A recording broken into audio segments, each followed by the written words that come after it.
Pork ban sa syudad sang Iloilo ginpalawig tubtub sa bulan sang Hunyo. Si Zen Gilantang nakatutok.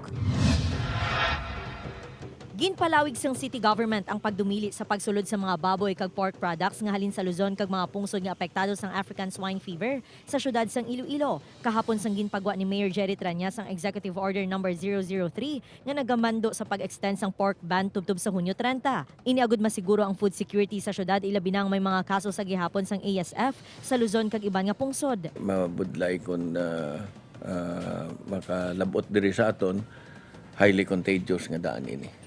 Una na nga ginpatuman ang 90 days ng Oktubre nga magatakop kung tani subo nga bulan. Suno sa mga manugbaligya, hindi makaapekto ang banning sa supply sang baboy sa rehiyon. Amo man Japon, steady man Japon. Kay damo man di baboy sa ano mo, Iloilo.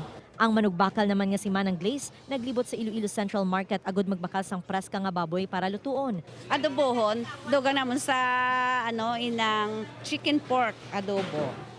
Ihalo lang Nagabili sa 180 pesos, tubtub 200 pesos ang kilo sang baboy, depende sa parte sang karne nga baklon. Upod kay Romel Porquia, Zen Kilantang, One Western Visayas.